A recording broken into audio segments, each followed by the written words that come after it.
capable of capturing images of breathtaking beauty of the natural world, the human landscape, and the intersection of the two.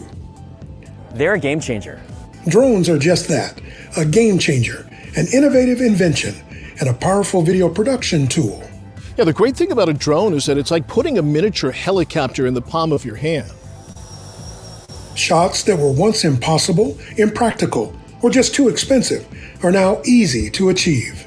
I was fortunate enough to be there when this program launched, but I've just been so impressed with the creative heights we've climbed to since. But drones are also an area of emerging and evolving regulation. Rules on how, where, when to fly are constantly changing. It's called armoring. Our guest today has been at the forefront of this exciting new technology. Devin Feely is an anchor, reporter, and a licensed FAA remote pilot. He is currently the station's senior-most drone pilot.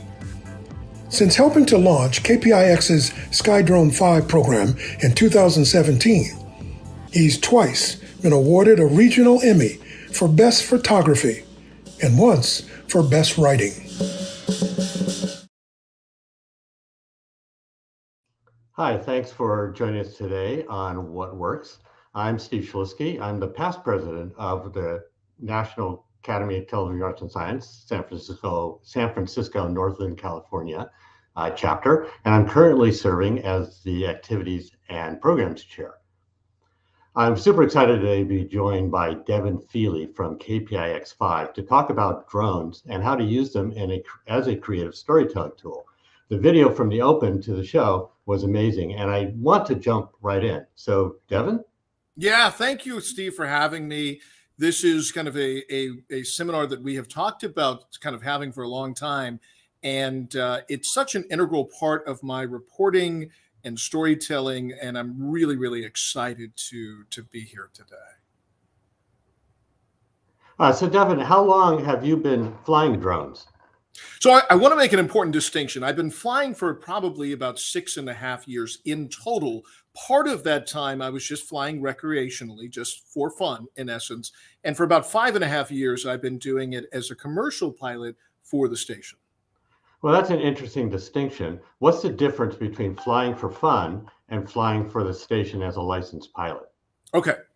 So it kind of makes sense before we kind of get to the fun stuff, before we get to the dessert, that we sort of deal with the vegetables, so to speak. It's really kind of important to know that if you're flying for any type of business, what the federal government, what the FAA considers to be a commercial use, that could be a television station, that could be a production company, that could be a movie set, that could be a real estate company that uses aerial photography to maybe photograph or video some of their listings. That could even be a well-monetized YouTube channel. You have to become you have to become licensed, a licensed drone pilot. You're getting what's known as a Part 107 license. And this is a part of the federal code that applies to the registration, to airman certification, and to the operation of civil small unmanned aircraft systems within the United States. That's how the federal government describes drones. So about 6.5 years in total, 5.5 years after being licensed by the station to fly professionally. So is getting this license hard? I think the way that I would answer that is that it is not easy. It is also far from impossible. So our station, kind of in flux. We have probably about a half dozen people at our station on staff that are licensed at any given time. It does involve some level of study. And basically, it is very similar in many regards to the basic foundational information and training that you would get if you were to become an actual pilot of an actual plane. And basically, the overarching kind of goal of this training and the certification is for you to understand safety as it applies to the operation of drones, and additionally airspace, the national airspace, because the overriding concern is keeping these wonderful tools that are a ton of fun, but potentially dangerous if you're flying in places or ways that are impermissible, and you want to keep them away from commercial airplanes and aircrafts and airports. And so understanding the rules that govern that is really important. There's just a couple of them that we're going to go over today very quickly, and then we're going to get to some of the examples of the videos that I've created. The ceiling for drones, because people always ask, how high can they go? Well, under most circumstances, you're not supposed to fly them higher than 400 feet. That's because commercial aviation begins at 500 feet and above, and that allows you to keep them away from them. And the other one is that there is an area of what they call controlled airspace that's around every airport in the United States. Typically, it's about a 5-mile radius. So think of a point on a map that is that airport. 5 miles around it is controlled airspace. You need special permission in order to fly in those areas. Well, that's really a lot of good information there. But let's get to the fun stuff. Walk us through your creative process. Some of the amazing drone videos that you're going to share with us today. Yeah, so I want to start in a way that kind of goes to the fundamentals of what goes into the creation of a great image. And this really sort of applies both to photography and videography, which are sort of, kind of cousins of each other in some ways. And for anyone that's really interested in photography or videography and gets deep into it, either professionally or even just as an avid hobbyist, ultimately, photography and videography is about the quality and the direction of light and how you use that light to create really compelling images. And it's right there in the name. And Randy, if you can, our director today, if you can pull that up just one more time, the actual root of the word photography, when you look at its Greek origins, it means to draw with light. And there is no, it may sound abstract, but there really is no greater sort of influence on the types of images that you're going to make than really sort of harnessing and using the available light.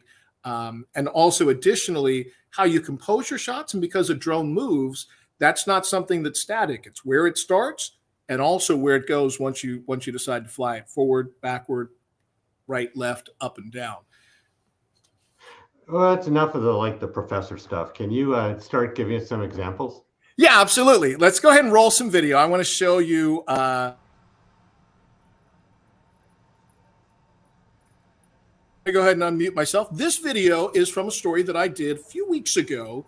It's in essence, it was a story early in the spring, unseasonably warm weather, concerns also about what that might mean for the upcoming summer. Let's go ahead and just watch this video. The background audio for the second piece is a little bit louder, so I won't talk over it, but once this is finished, I'll go ahead and contrast the two sets of videos. Yeah, so that first video, it was shot. The purpose of the story was kind of a story about the unseasonably warm weather that we were having. You can tell just from watching that video, that is a hot, sunny day. The video was shot in the late afternoon. Even if you don't know all of those things, your eyes and your experience in the world kind of tells you about that. It tells you that about that video when you watch it. The second piece of video that we showed just a second ago was from a story that I did about climate change, about sea level rise, the concerns and the impact to coastal communities. So the first set of videos, actually both of them were shot in Santa Cruz. The first one was of the Walton Lighthouse. The second one was not far from the first, on a different day, obviously. It was shot at sunset. And obviously you have a different sort of color to the video. You've got oranges and reds and yellows from the sunset. And that, I think, really, though the juxtaposition of those two images really gives you a sense of how working creatively with lighting conditions with the drone can create video that has very different feel. One of them feels like summer. The other one, I think, really does kind of convey the message of the, kind of existential threat potentially that global warming can pose to coastal communities and really to all of us. But really, the principal difference is not location. It was time of day, and it was the quality of light. Well, not even you can control the weather. How do you harness these conditions and make them work to your advantage? Yeah, so I would say that if you have the luxury of time, one of the things that you can do is you can select days and times of day that are going to give you the best possible outcomes for your video. Now, you don't always have control about that. And so the next piece of video that I want to show you is of the San Francisco skyline. It's two sets of videos of the Salesforce Tower, one of them that's shot on a bright, sunny, cloudless day, and the other one that's shot under a little bit less than ideal kind of weather conditions. Why don't we go ahead and roll that? Yeah, so this one obviously kind of shot in the afternoon. You got a beautiful day in San Francisco. The colors of this, video really sort of pop. You've got the Salesforce Tower centered in it. Now, this one was shot on a different day. Overcast, as it often is in the city. I think kind of arguably the second video, at least in terms of its composition, a little more interesting. But, the weather conditions kind of flatten the colors. You can kind of tell there's a difference. Here, the colors are vibrant. In that second piece of video, they're a little bit flatter. They're not nearly as saturated. I warmed it up a little bit in editing, but, it is what it is. And sometimes, if you're flying on a specific day under deadline, you don't have that luxury. But a lot of times you do. And, a lot of the video that I'm going to show you today is from special projects. It wasn't day turns. And so I'm conscious of what the weather conditions are going to be like, of what the lighting conditions are going to be like. You don't actually have to guess about this. There's a wonderful website that I was introduced to a few years ago by one of our drone photographers. It's called photoephemeris.com. You can put in any location on the planet, the day and the hour, and it will tell you, is it sunrise, sunset? Is it that golden hour a little bit after the sunrise, a little bit before the sunset when kind of lighting conditions are ideal? And if it's really sort of important to you to make sure that maybe, say, a specific side, maybe the front facade of a building is lit, you can actually kind of scroll through the day and see the direction of the light and when it's going to really sort of be, kind of optimal. Let's go and roll. I've got a video here of the ferry building in San Francisco that will kind of illustrate the importance of the direction of light. This is the ferry building, city skyline behind it, shot in the morning. So the morning sun is coming in, from the east, and we've got all of, the city and the skyline behind it, lit up really nicely. And in just a second, we're going to see essentially the same building from the reverse angle, Bay Bridge in the background. This is shot in the afternoon, so the light has gone 180 degrees, and you can see, the building up front, the Bay Bridge in the back. And kind of the importance of this, so lighting has quality. It has a direction to it specifically. If you were to take those same videos and basically reverse the time of day, you wouldn't really get the same results. You might not even really get anything that would be usable, because the side of the building that you're trying to showcase would be, it would be backlit, it would be dark. And so when you're really trying to create the most compelling images that you can, the quality of the light matters, the direction of the light matters, and you can kind of harness all of these things to the best effect possible. I think we've got one last piece of video that's from a story that I did. It's the Bay Area's only ghost town.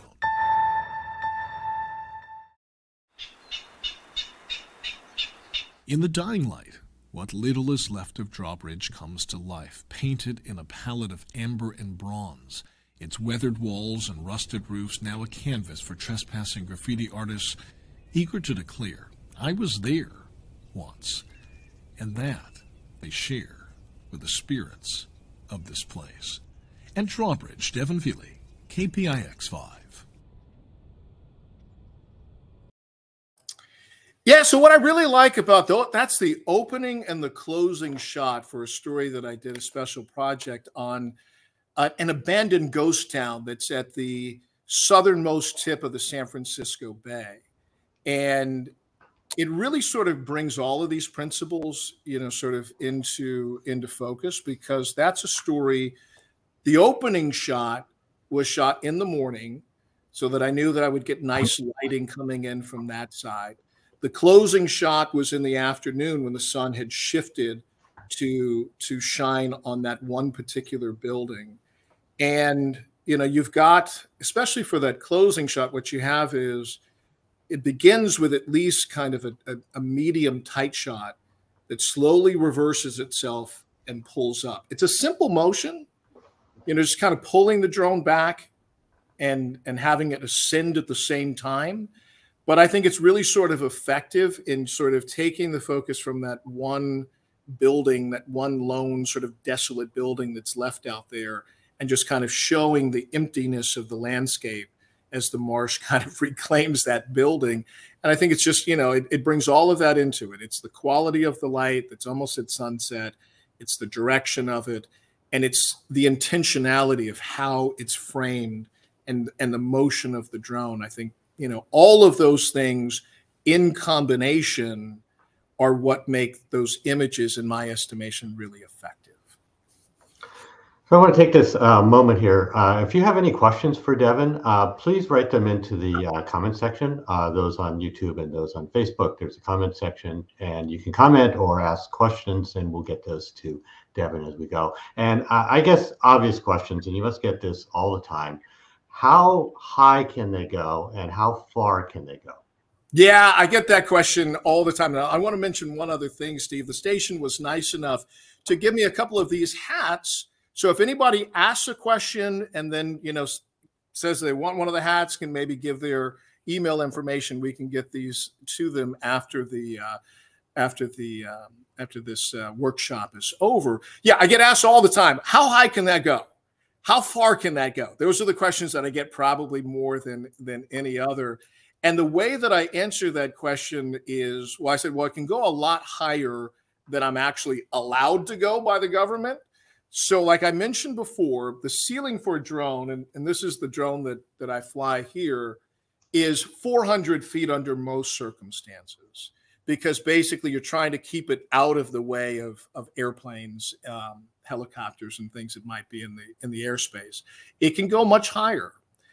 Some of the video that I showed you a little while ago of the skyline in San Francisco and the Salesforce,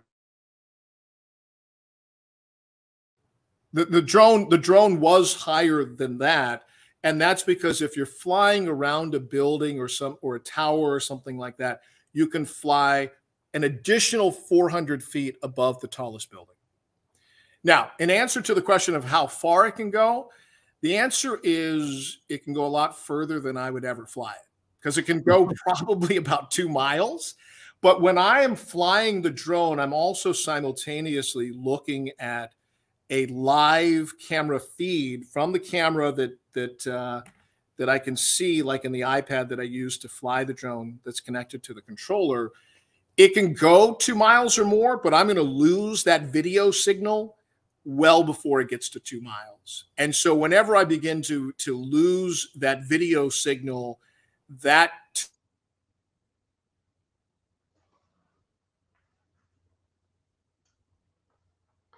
I think that we have momentarily lost Devin. We're going to try and get him back quickly here. So let's, Randy, go ahead and roll part 2-1 while we're waiting for Devin to come back.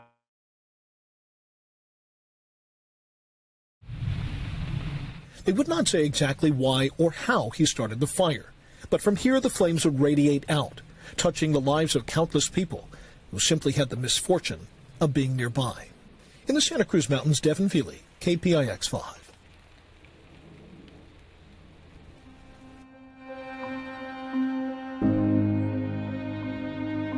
There is hope here, forged in fire, ready to rebuild. And that's something worth toasting, something always to be thankful for.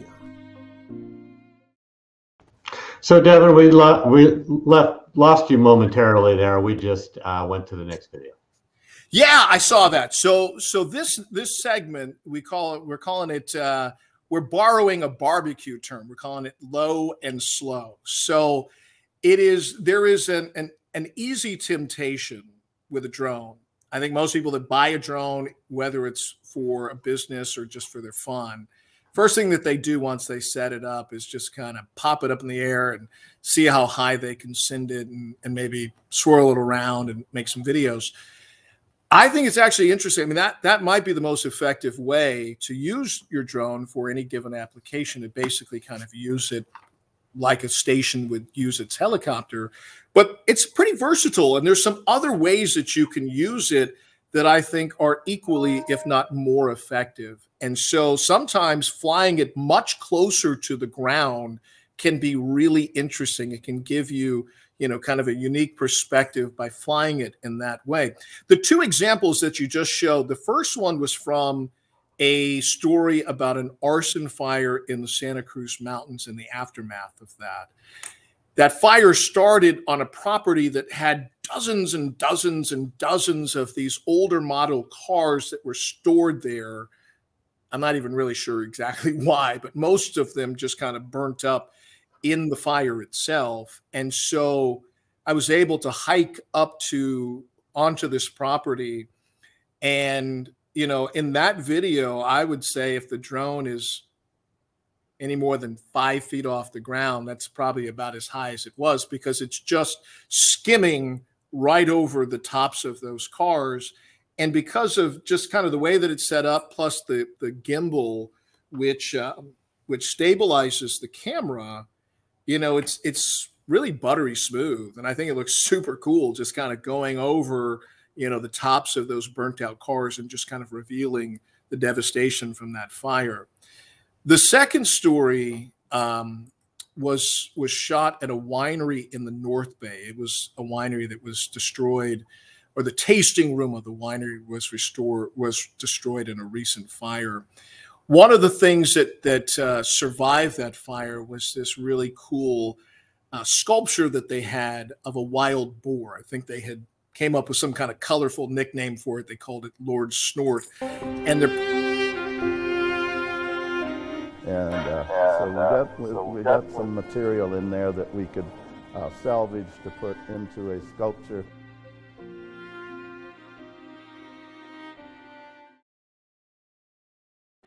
Yeah, so that's another video of that same sculpture from the story about basically how this winery was dealing with the aftermath of the fire and kind of struggling to recover and to keep open.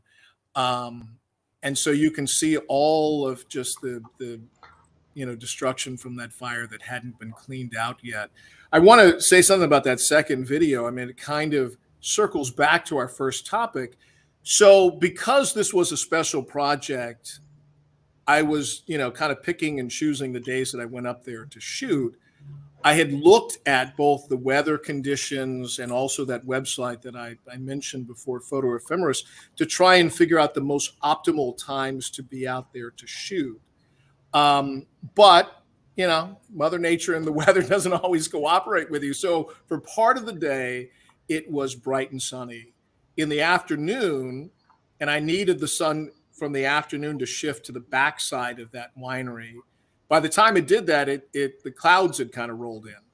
And so you can kind of see, I think it's a super cool shot, just kind of reversing through all of the destruction there, showing the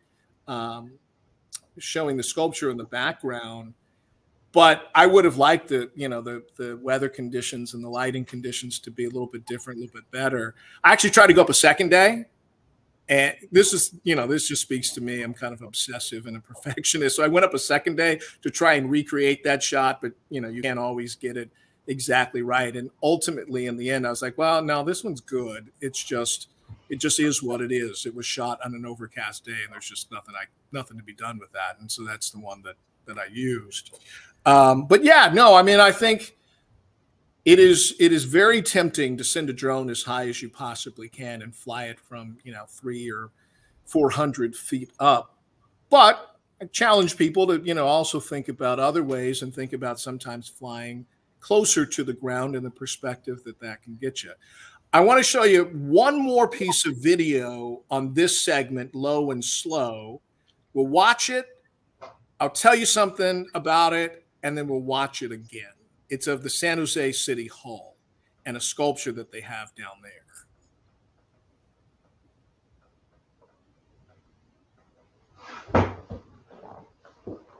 So these rings at night light up. Once again, this is shot probably about 5, a little bit after 5 in the afternoon. Lighting conditions in urban settings are often kind of tricky because it's not just where is the light, where's the sun going to be? It's also going to be, you know, is it blocked by another building? So specifically, I kind of chose this time to get good lighting conditions. Now, I'm not actually flying the drone. If you see in the bottom right corner, you can see the shadow of my friend and fellow drone pilot, Kit Doe. He's holding the drone in his hands, and he's using essentially an electric skateboard, a one wheel, and he's kind of threading the needle of that art sculpture there with the drone, basically like this, using the gimbal. I'm on headsets and we're talking to each other. You know, I'm telling him, okay, adjust yourself a little bit right, you know, angle the drone just a hair this way. And so sometimes, because, you know, I actually did try it a couple times and they were pretty good, but you oftentimes can't fly in those kind of close quarters with like complete precision in the same way that he can on this electric skateboard. But I mean, I include that in the slow or the low and slow segment just to kind of underscore that we're always trying to sort of push the limits of what we're doing and come up with different and unique applications for the use of the drone for video. Well, that video from San Jose really is amazing. And I feel like, are you cheating a little bit? I mean, you know, it's not really a little bit. I mean, I would say a little bit. I mean, there's a little bit of trickery. That's why I showed it to you twice. And then and then I said, okay, look in the corner down there. You can see, I mean, you can very clearly see his silhouette and you can see the drone in his hand if you know what you're looking for. You know, I mean, well, it does demonstrate the sort of outside the box creative style. How does that help you learn to use this drone creatively? You know, what's really next? What can you do with it? Well, I think what's important to me is that really, you know, to sort of in some ways demystify what these drones are. They're tools. They're video production tools. We're going to, in a later segment, look at some of the outside of the box ways in which we can use it. But it is ultimately a camera. It is a camera with a gimbal that stabilizes it and then an aerial platform, right, that flies it. And so I use it in conjunction with my regular camera that the station gives me. I use it in conjunction with GoPros and gimbals and other things. And in this segment that's going to come up, not the one that's right next, but the one after that, all of that kind of comes together. You know, I mean, so ultimately it is about storytelling and video production and what is the most effective and creative and sometimes unexpected ways that you can use it. I mean, really, they are just tools, right? And it's how you use those tools. You know, not everybody with a hammer can build a house. You need to have some aesthetic quality to what you're doing. Yeah, absolutely. Let's move on to the next segment. And this will kind of highlight some of the tools that are built into the drone itself. Some of the things that they have programmed it to do that allow you to create videos with pretty amazing precision and sophistication that you're like, wow, that's got to be a great pilot. Well, perhaps what that person is doing is sort of harnessing some of the technology that's already built into the drone and the flight software. Let's go ahead and roll that next video.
All right. Hopefully you can still hear me. Yeah, so that was a video that I created for a story that I did about a lighthouse in the East Bay, and the two lighthouse keepers that get to live there and also essentially operate it as an Airbnb. And that boat is how you get from the mainland out to this lighthouse, which is on a small island in the bay. Now, I love that video, and I would love to take full and absolute credit for creating that.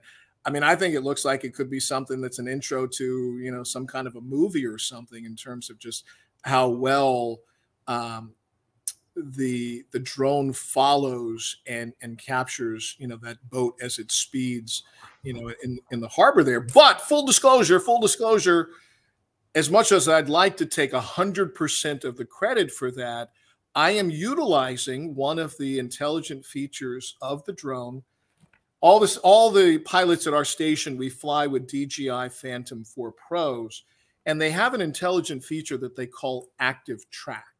Basically, it allows it to lock onto an object. It could be a person, it could be a car, it could be a boat, it could be a bicycle. It really, frankly, could be anything, but those are some of the ones that it does the best job with.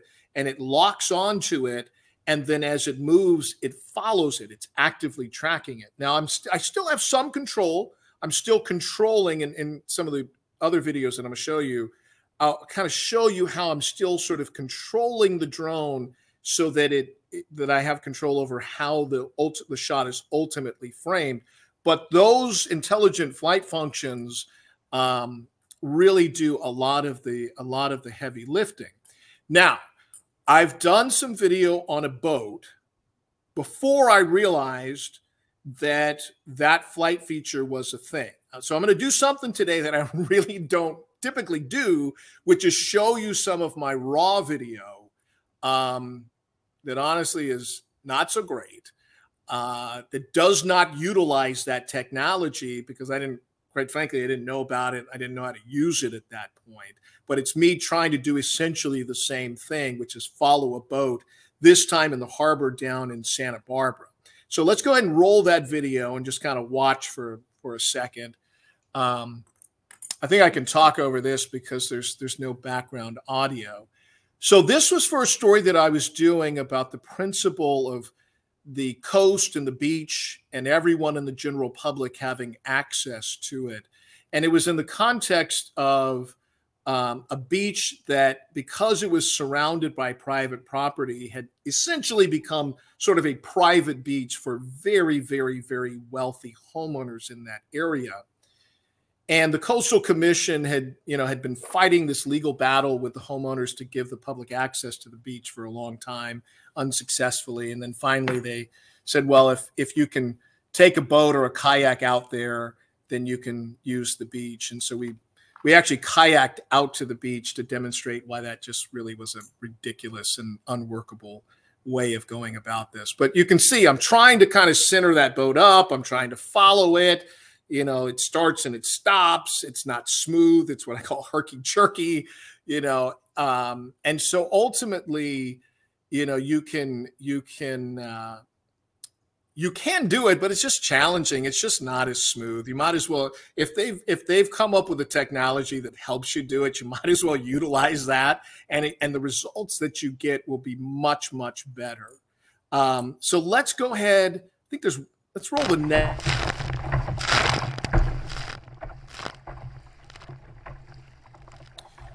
So this is video from that same story. This is kind of once I had figured out about this feature. Some of it was done with active track. I think I'm actually doing this manually here, which is pretty good. Give myself credit for that. But you know, these intelligent flight, you know, functions really can make what you're doing much more professional, just super smooth. So, you know, utilize those kind of as much as you can. All right, that's what I think I got there. I got one more. I think I got one more. So the first ones were all on the water, but obviously you can use this to track things that are on land as well. So I think we've got a video.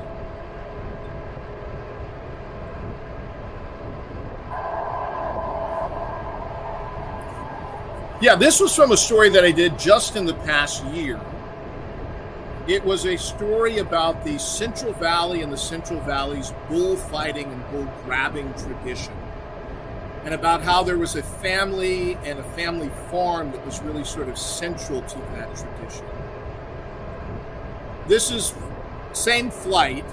So what I'm doing now is I'm actually pulling the drone back. It had closed in a little too tightly to that tractor.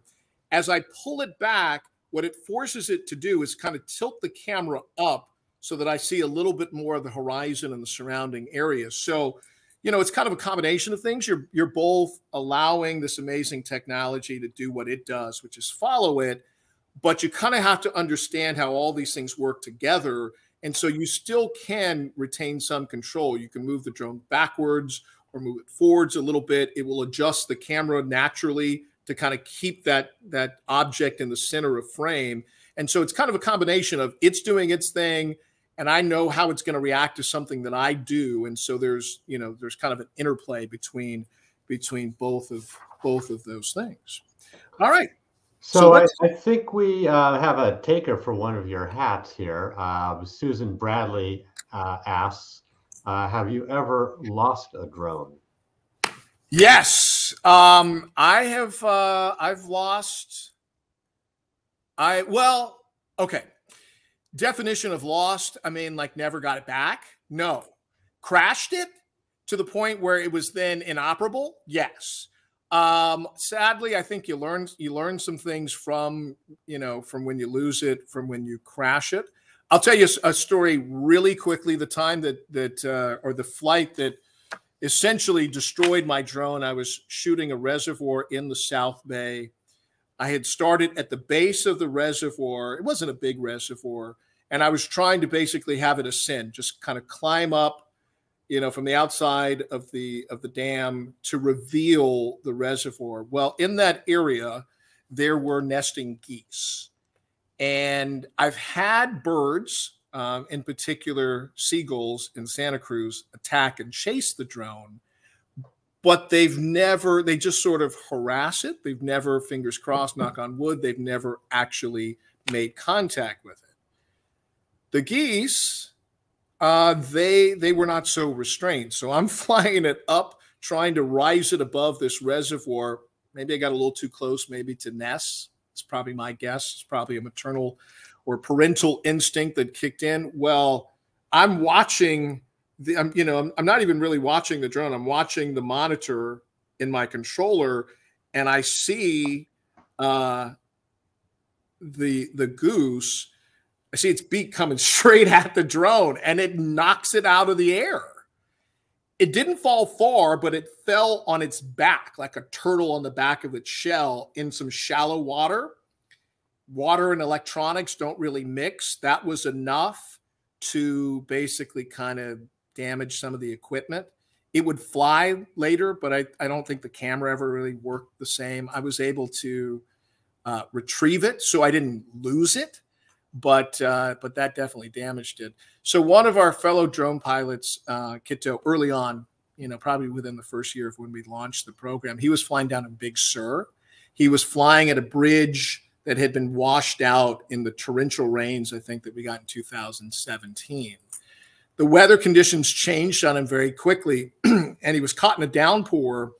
And in his haste to get the drone back to himself, he didn't realize that there were some tree limbs above him. So he tried to shoot it up and bring it back. It clipped those tree limbs, and then it fell into the chasm that had been created by this mudslide. So yeah, you're gonna lose it. You try your best not to, but it's something that's definitely going to happen. I love the Angry Bird story. And on that subject, Hunter Rand asks, have you encountered angry bystanders, and how do you handle that?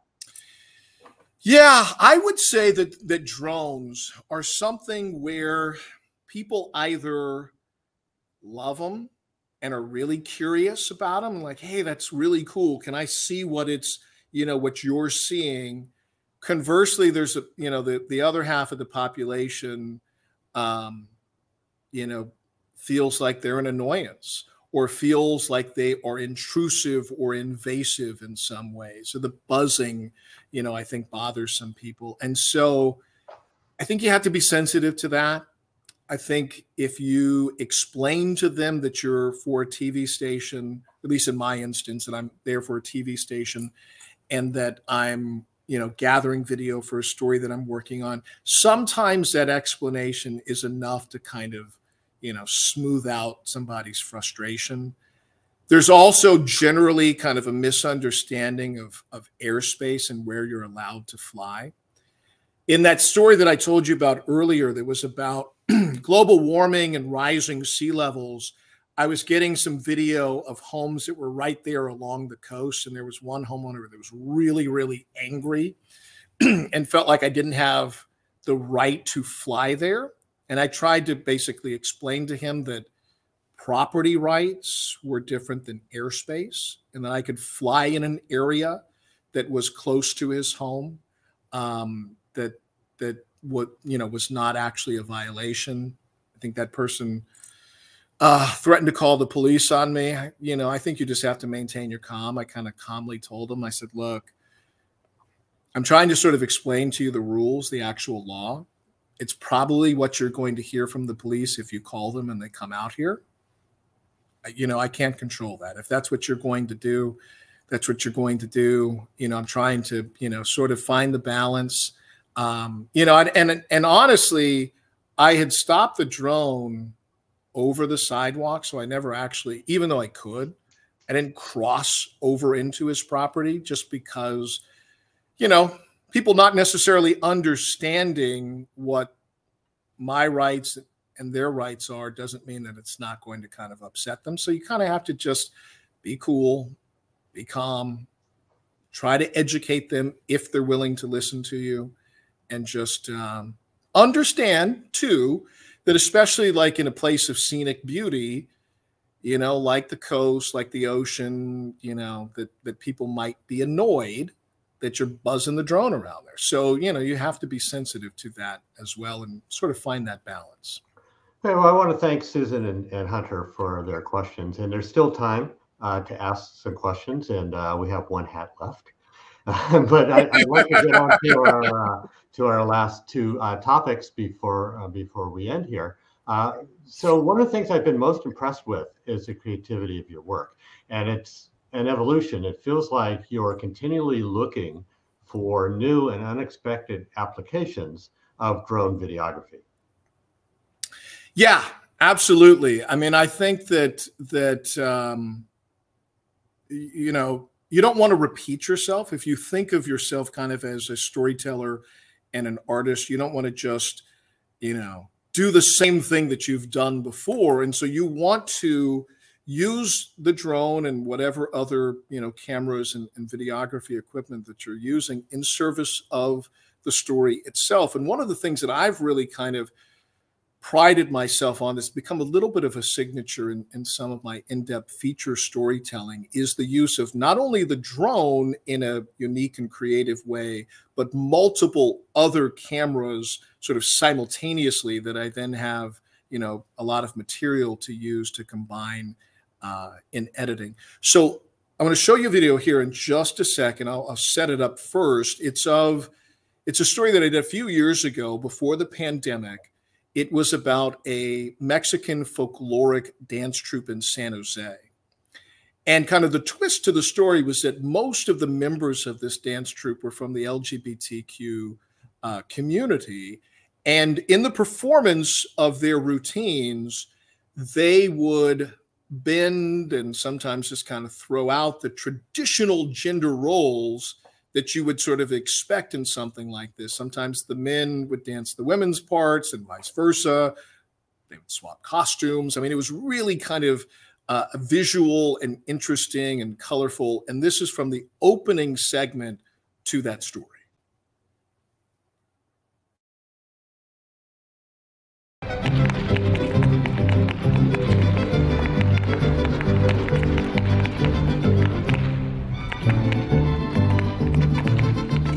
The traditional male's role is very macho.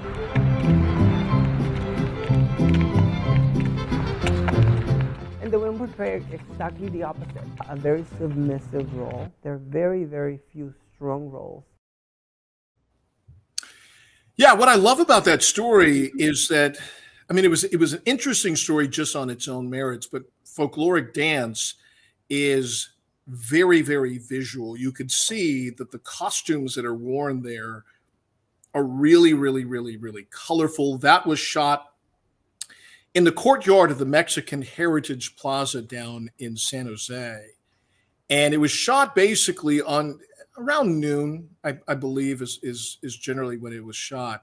Now, typically that's not really a great time actually for anyone that does either still photography or videography. Shooting something in the noon sun is not really a great time because the sun is almost directly overhead. It shines straight down. It kind of creates unflattering light and shadows on people's faces. But I knew that one of the things that I wanted to do was kind of send the drone up probably about 40 or 50 feet above the dancers and then shoot straight down. And it almost becomes abstracted in some ways. You know, you get this sort of swirling of the woman's costume. I think it's really kind of super cool. One other thing that I kind of want to emphasize there, and it's something that I've mentioned before, the drone was just one of multiple cameras. There was my regular camera from the station. It was on a slider that moved it laterally right and left. Actually operated, shout out to my niece who came with me that day, and she was the one that actually set that up and operated the camera on the slider. There was a handheld gimbal that I followed the dancers around, and there was also another secondary camera that got that low angle shot that showed the building. And so, you know, once again, the drone is a tool. And it's one of just many tools in the toolbox. And so you can use it and incorporate it with other sources of video in a way that becomes really sort of rich, where you've got multiple cameras rolling at the same time. And it all kind of sort of is pieced together, you know, like a jigsaw puzzle in a way that I think can be really, really effective. I think we've got another video. It's similar in nature. Let's not roll it just yet. I'll set it up. It's for a story that I did this past year. It was about San Francisco's Chinatown, some of the struggles that they encountered during the pandemic. It also delved into the culture of Chinatown, as well as kind of as we were emerging from the worst of the pandemic, sort of some signs of hope. And so let's go ahead and roll that. And I think this sound is full, so I'll just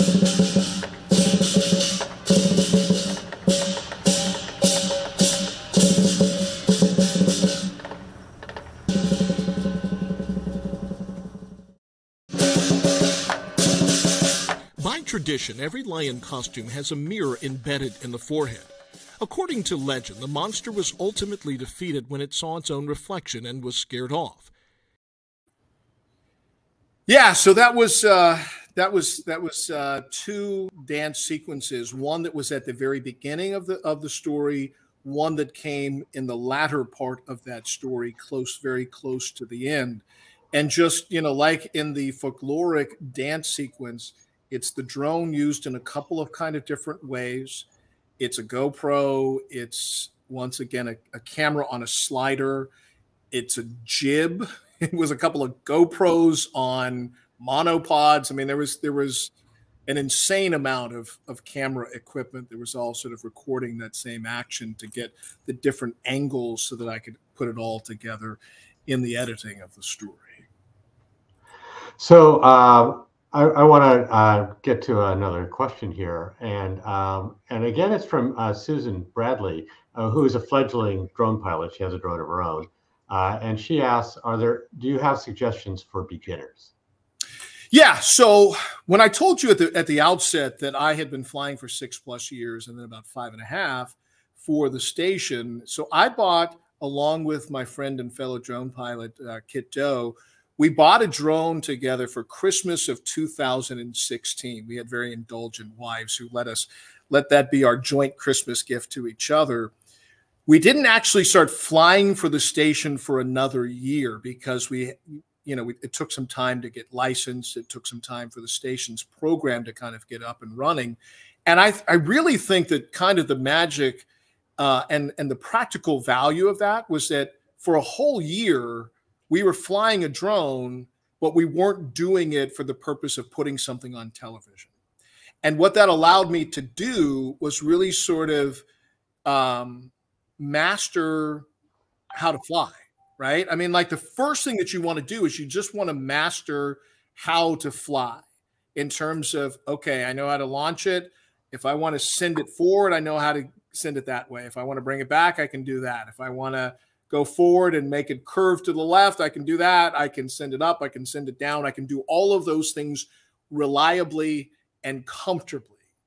Because when you're first learning, it's when you're a little too close to a building or to a tree or to some other object and you need to get it away from that thing. That's when you're going to send it this way and then you need to send it that way. And now you've sent it into the tree limbs and now you're panicking. So the first thing I would say, if your ultimate goal is the creation of videos, and that's my ultimate goal. That's, you know, I don't generally just fly for my own pleasure anymore. I fly to create videos. That's so but the first thing that you have to do is just learn how to fly it, you know?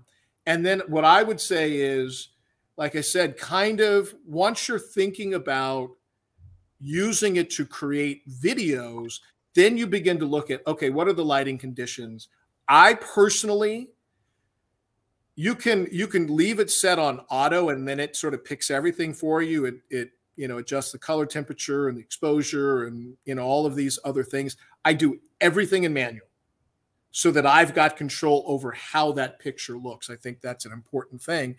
And then you sort of want to just kind of think of, what am I trying to convey with this shot? What's the message? How do I want to frame it? How do I want to move the drone? Do I want to get close to a building and pull back? Do I want to start further away and push in? Do I want to set some meaningful object in the foreground and then kind of push in, you know, to that and beyond it? And so all of those things, first, you got to learn how to fly. Then you're sort of thinking about the creation of videos and how you use your ability now to fly to create interesting videos. Make sense? Yeah, so thanks for that. That was very complete. I have another question here. We're really going to change directions a little bit, but Jorge Bustos is commenting on what are the trespassing laws in California where drones are concerned? So without getting too much into the legality of things, I want to just sort of explain one thing. Drones fly in the national airspace. And in reality, the only people that truly have the authority to regulate the flights of drones where you can and cannot fly is the FAA. A lot of cities and states and others have implemented different rules about drones, and they're of sort of questionable legality. They can, as far as we operate here at Channel 5, these state agencies or cities or municipalities can perhaps tell us where we can launch and take off from. But once we're in the national airspace, if the FAA, if the feds say it's okay to fly somewhere, then generally you can. But if you don't want to get, you know, and run afoul of any laws, then go ahead and familiarize yourself with whatever the sort of the local ordinances or the state ordinances are. I think that there were perhaps some legislation in terms of that kind of govern, you know, essentially paparazzi, you know, people that might fly drones into the backyard of the Kardashians' house or something like that. Familiarize yourself with that. I'm not an expert because that's quite frankly not how I use it. And so I'm rarely, if ever, going to run afoul of something like that. But yeah, you know, it always makes sense to, wherever you are flying, to familiarize yourself with the local state or city or county rules. Well, thanks for your question, Jorge. And we'd like to move on to our final topic. We've been in the great outdoors so far. So what's it like flying drones indoors? Tricky. But no, I think the thing is that, like I told you before, that I'm always looking for new and creative ways to use it, right? You know, like I don't think that people typically think of a dance troupe or, you know, lion dancers as an application for a drone so much as you might think of, you know, some kind of scenic hillside somewhere. But you can fly it indoors. You can fly, you know, like we said earlier, you can fly it low to the ground. You don't have to be 300 feet up, and you can also fly it indoors. Now, a couple of caveats. When you're flying outside, usually the drone is locked onto GPS satellites. And that's in some ways how it orients itself and allows it to kind of not drift off, fly with some precision.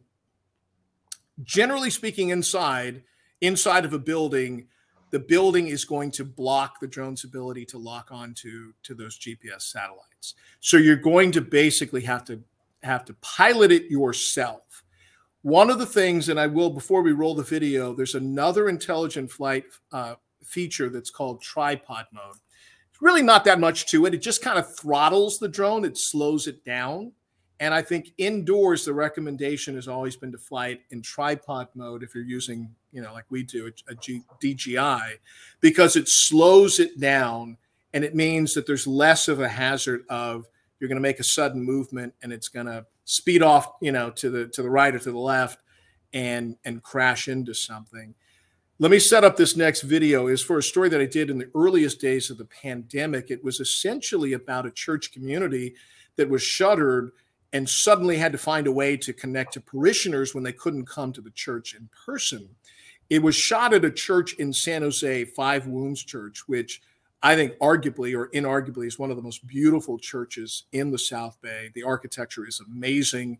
The building on the inside is amazing. And so I'm filming this ministry team, the pastor and a couple of, you know, his helpers. And because they sort of had to basically kind of become like their own little studio setup, even though they didn't really have those technical skills before the pandemic. And I'm thinking to myself, in this really beautiful kind of cavernous, empty church, man, it would be amazing to fly in here. There's no way that they're going to let me fly in here. This is an historic church. It's on the, you know, registry of historic buildings. Well, I thought, doesn't hurt to ask. And they were super accommodating. They're like, okay, you want to fly in here? Go ahead. You know, fine.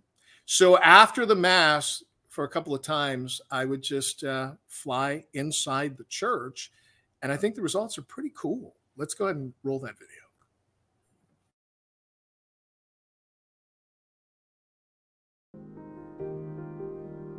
The fabric of faith has been similarly tested, strained by the need to separate and the desire to connect. Its fiber has proven surprisingly pliable.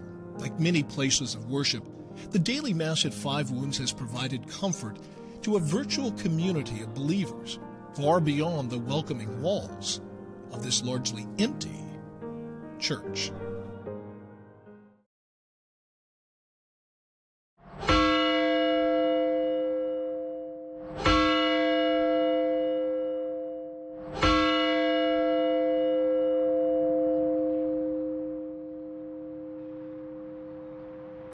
All right, let's go ahead and keep playing this video, but there's no real sound after this, so I can go ahead and talk over it. You know, I think one of the things that was really neat about flying inside of that church was it gives you kind of a perspective that would be almost impossible to capture in any other way. And the once again, kind of the gimbal, which stabilizes the camera, it does a lot of the heavy lifting. You know, the video, wouldn't you agree, Steve, is very smooth. I showed that story to a photographer friend of mine back in Atlanta where I used to work. And he was saying, you know, I watched it the first time before it occurred to me that you were flying inside the building, because I was like, there's no way he's flying inside the building. But, you know, ultimately it allowed you to get some really, really cool shots that you would have to have a lot of sophisticated and expensive equipment to somehow capture otherwise. So, yeah. So, you know, it's once again, it's kind of an example of trying to sort of push the envelope, trying to come up with new and innovative ways to use this thing. That's really, for me, one of the rare times that I've been able to fly inside of a building. It was the right story and the right application for it. You know, I probably wouldn't suggest you fly in something that's, you know, smaller. That's a really big church that seats probably 500 or 600 people in total. And so it was really perfect. Now, the first couple of times I did it, I will be honest, I was like, they're trusting me. I can't crash in here. You know, like that will be an expensive mistake in terms of dollars and in terms of, you know, kind of compromising their trust and my competence as a pilot. Well, we're getting really close to the end of our time, and thank you really much. Thank you so much for joining us and sharing with us everything that you've learned over the last few years of being a drone pilot. Do you have any final thoughts before we go? Yeah, absolutely. So if you're going to fly for a business, if you're flying for any kind of commercial purpose, you have to get licensed. That's just the rules. And, you know, so go ahead and go through that process. And then once you are licensed, go ahead and kind of color inside the lines. You know, don't do things that are reckless. Don't do things where you're going to risk crashing or just doing something really sort of irresponsible. Collectively, as a community of drone pilots, we're all sort of bound together, you know, almost kind of by this code of ethics and just by the practicality of not doing something stupid, because people that do something stupid, like crash a drone into a football stadium or crash a drone into the White House or something like that, what happens is that this emerging industry is going to become more and more regulated to sort of try and regulate out that kind of stupidity. But what happens is it becomes a little heavy-handed, and so sometimes, you know, people that do stupid things just kind of invite, unfortunately, more and more regulation of the industry. Like I mentioned before, to the question about what's your kind of advice for beginners, which is just practice. Find a place. Usually, in almost any community, there's going to be a park, an airfield that's generally known to be the place where people go to fly drones. You know, it's usually some big open space, fewer things to crash into, and just practice. Just practice until you feel comfortable making the drone do what you want to do. I remember how nervous I was the first time I put it over water. I was like, oh my God. because if you make a mistake, it's gonna sink like a rock to the bottom of whatever body of water you're putting it over. So just spend some time practicing. And then, you know, third, once you begin to sort of move from just learning how to pilot the drone itself to making videos, that's sort of when you become a student of the quality of light, the direction of light. How am I going to frame this? What kind of movement am I going to make creatively to make the most effective video? And then fourth, I would say just embrace that spirit of experimentation. Try different things. You know, I mean, that's sort of the through line with what I was trying to, you know, what I've tried to show you today and how I've evolved as a pilot over time, which is at each step, I've tried to sort of figure out what's the way to create the best videos possible, the most, you know, sort of eye-popping, interesting, informative videos. And then how can I continue to evolve? All right, I've flown at high altitudes.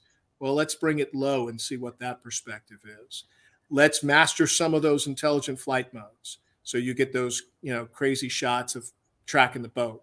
I mean, how hard would that be to get, you know, in a traditional TV sense? You'd have to convince the station to spend thousands of dollars to get the helicopter to do it, and it might not even do it as well. And then, you know, just kind of keep pushing the limits, keep finding creative uses for it. You know, that includes flying indoors if there's the right story and the right application, and just have fun, right? Share what you've learned.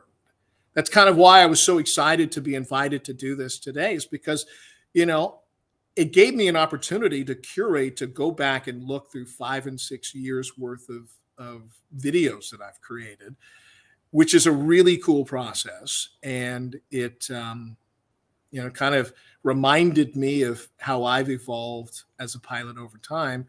But experiment and then share that creativity with others that are in this kind of same community, and bounce ideas off each other and sort of collectively build, you know, those examples of creativity that sort of push the whole enterprise forward. Well, thanks, Devin. I've been sitting here for the last hour. I have one last question, and looking at that splint on your thumb and wondering if that's drone related at all. No, it's not. Sadly, it's a kitchen mishap the other day. I don't know if you know what a mandolin is, used to slice. Yep. In a moment of distraction, I sliced my finger pretty good just 2 days ago. So, yeah, it is a challenge. I'm not going to unbandage it for another day and rebandage it, but it was a pretty nasty cut, and it bled. It bled for the better part of an hour, despite my efforts to stop the bleeding. So, no, not drone related. Not a flock of geese that thought I got a little too close to their nests. And you can still fly a drone with that injury. Well, it is the thumb. I mean, probably, but gingerly, I would say. So I do want to put up your contact information here. So any questions for Devin about drones, drone related? And Steve, one clarification, that will not make it to me. So it is dfeely@viacomcbs.com. Oh, okay. I got that wrong. Okay. We will take it down. Yeah, we migrated to it. But this one I know is right. If you have any questions, I can get them to Devin if you can't, if your email doesn't make it to him. But also, we're also looking for future topics of what works. And any of the programs we've been doing, I will accept suggestions over any kinds of programs that anybody is interested in. And with that, Devin, I want to thank you. I want to thank for all those members who, viewers that watch this. This will be available on our website after today. So you'll be able to tune in and ask questions of me, ask questions of Devin if you have questions after this broadcast. So thank you. And I also want to thank Randy Forsman, who's been behind the scenes directing this program, had a lot of pieces and a lot of playback to it. So I thank Randy. And of course, I thank Devin. And we'll see you next time on What Works.